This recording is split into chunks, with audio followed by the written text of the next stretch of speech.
Welcome back to Cybersea of Galilee DSMME on this Saturday of the second week of Lent, March 6th. And on every Saturday, you know, because you have been so faithful, and we've been talking about the virtue of fidelity and steadfastness and purity of heart and all these things that are just so essential to us. And so on a Saturday, as you already well know, this day is offered to Jesus through Mary. You hear the phone ringing because nothing stops around here at the Mother House, but we're just going to ignore it. And this is what you sometimes have to do in your own homes, because if you were distracted by every noise, you'd never be able to pray. So we're going into our own little spiritual space on this Saturday, and we have the beautiful crucifix here, which is truly a beautiful crucifix. We're actually in my office where I do my 1,000 emails every single day and answer the phone and on and on and on.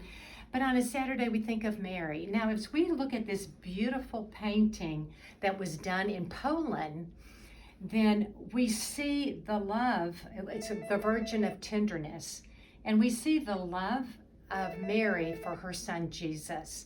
Now, that is a perfect image of maternity, of love, of devotion.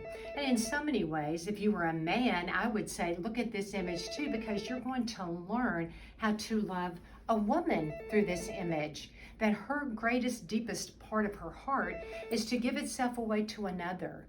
And that is the beauty of the maternal heart. And the fatherly heart, if we have St. Joseph up here, is protecting the family. So here we have Joseph in protecting the family. Now, if Mary memorized every single one of these moments with her son, what was it like to then stand below him on the cross? Does any maternal heart really understand? Some of you come very close because you have been beside your sons or your daughters or your loved ones when they have died. To be with a person who is suffering, to be with a person who is dying, I've always thought to be an incredible spiritual gift given from God. We can't necessarily be there because we time things perfectly or we really want to.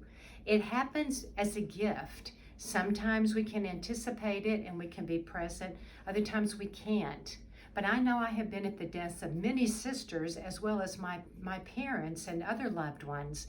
And it's always the mystery of being present and stuck, so to speak, here on earth while the loved one departs this and goes home. For whatever judgment they may have, but that's between them and God.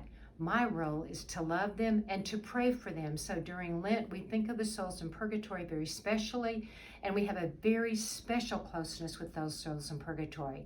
Let's not forget them. The maternal love of Mary, the paternal love of St. Joseph flows through all of us for those souls in purgatory that are dependent on our prayers. They are praying for us. We better be praying for them. Someday, we'll hope we did it well, so someone here is giving us back our just rewards in praying for us should we end up in purgatory. God bless you from the Cybersea of Galilee DSMME.